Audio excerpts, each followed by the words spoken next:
forward. Hey, before I get going here, I just want to, really throw the football team's support behind all BC sports, fall sports. So just wish everybody, coaches and players alike, administrators, everybody, good luck. This is such an exciting time on campus. The students are back, and, we're thrilled to be back. We've been back here for a while, but, I know soccer teams and field hockey teams and cross country and all that. So we're excited for all the teams and wish everybody the best of luck. So with that, I'll open it up to questions.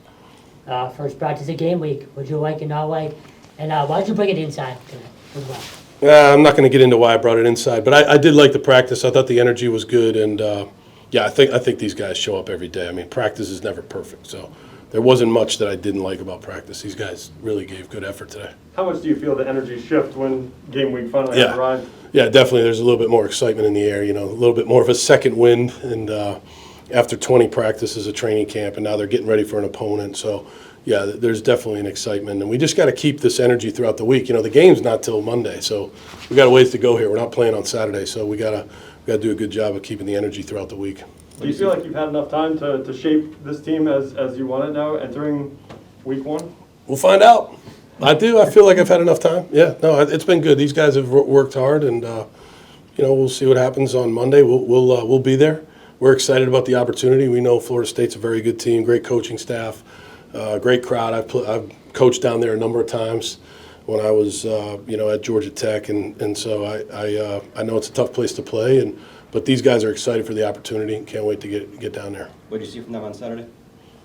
Look, I think it was a back and forth game. I think that's two good football teams. I think Georgia Tech's very good, Florida State's good, and it was a battle. It was a good battle and back and forth, and Georgia Tech came out on top, but Florida State's very good. They fought hard, and we know it's going to be a huge challenge for us going down there. Are there any advantages or disadvantages facing a team that's already played a game versus you guys haven't played it? I don't think so. There's nothing you can do about it, right? They played, we didn't. I don't think we try to control the controllables, right? We can't control the schedule, we can't control the weather.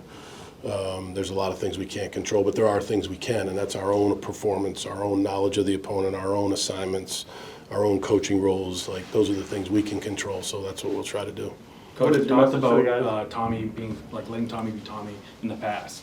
And, with the Georgia Tech blueprint that was kind of laid out last week, how much does that influence your game plan this week? And then really, are you going to have a short or a long release now after seeing that with Tommy? No, I don't think we base, we look at, the opponent's previous games and games from last year, last week, obviously. I don't think we put all of our game plan in one game. We try to think about our team and what's best for our team relative to this opponent. Tommy's had a really good training camp. I'm excited for Tommy. He's put a lot of work into this, and he's a much improved player. We're definitely going to, let Tommy be Tommy. That's what he does best. He's a very instinctive player. He's gotten better in the passing game, so we just want him to play a really clean game and always make good decisions for the team. And I think he's done that throughout training camp, so I'm excited for him. You mentioned, that environment. We heard the fight song blasting over and over there. Yeah. What are you telling these guys to anticipate when they walk in? Loud. Yeah, they got great fans. They have awesome fans. They got a great band. It'll be loud. That's what it's all about. That's college football, right? I don't know what it holds, probably 90,000, maybe more.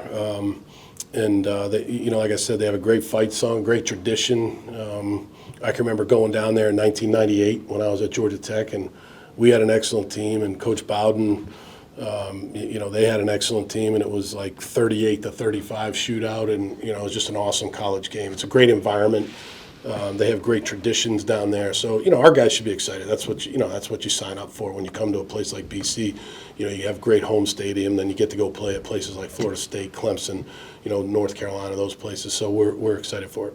Coach, overwhelmingly, power programs play more of a, I guess for lack of a term, like a preseason game. Yeah. A 1AA team. What's the challenge in opening up the season? Conference game against a major opponent? Yeah, I mean, look, I definitely think it's challenging. I do think, though, that it helps your focus in the off season, right? Like, so your winter conditioning, your spring practice, your summer conditioning, your training camp is very, very focused because, you're opening up against a top 10 team. So on the road. So I think that, there's obviously challenges to opening up against Florida State on the road. Obviously, they're a really good football team, but I also think it helps the focus of the team. They they have a purpose every day to try to get better, and I think that's how this team's approached it. This Labor Day game has kind of become a staple in opening weekend, last decade and a half. Yeah.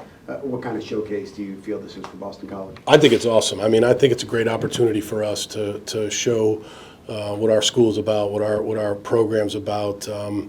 Our players. I tell our players, like, young guys nowadays are a lot of them are very results oriented, and I want them to be, process driven, right? Like, just play one play at a time, play the next play. Don't worry about, hey, this 2 plays ago, this didn't go right. Look, something may not go right, but, we need to play the next play and play one play at a time the whole game and try to stack plays on top of each other, positive plays. And if we do that, then, we'll have a shot. If we start worrying about different things, the crowd, the road, the noise, this play over here, that play over there, the result of the game, then it'll be tough for us. So I want these guys to really focus on one play at a time and the opportunity that they have to go down there and play good football. Coach, any update on Jude or Logan? And do you feel comfortable overall with that O-line unit? Yeah, I feel very comfortable. No update on those guys. Very comfortable. In helmet communication, being new to college football this year, have you been able to confirm who's going to be wearing the green dot on defense for you? Because we know Tommy's going to be obviously communicating on offense. Yeah, the green dot on offense could be one of several guys. So it could be Cam Arnold.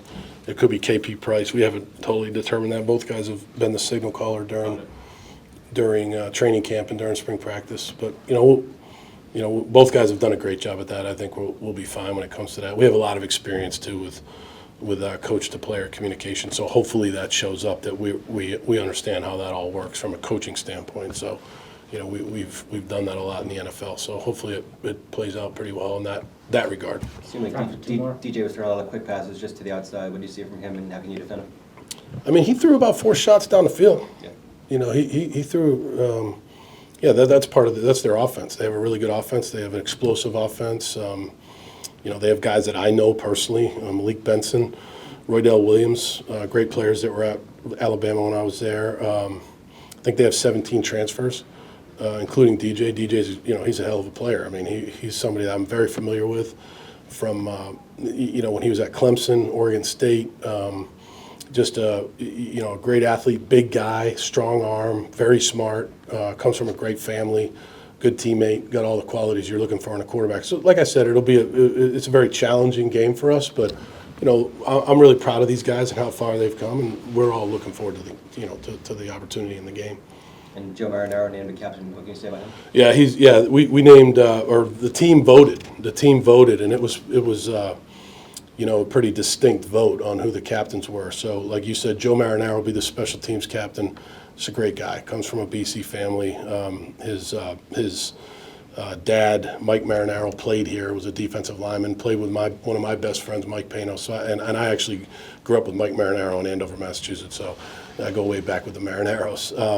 And then we had Drew Kendall and Ozzie Trapillo, 2 BC guys. Dads played here. Great players here. And then Tommy Castellanos, our quarterback, who's had a really good offseason. And then on defense, Donovan Ezaraku, who's one of our best players and leaders. And Cam Arnold, same thing, really good player, really good leader. So I'm really proud of the team, the way they voted. They know who the leaders are, and those guys, really deserve the vote. And they're excellent leaders and great ambassadors for Boston College. So hopefully you guys get a lot of chances to talk to them throughout the year. You guys good? Yeah. Thank you guys. Thanks for being here. I appreciate it.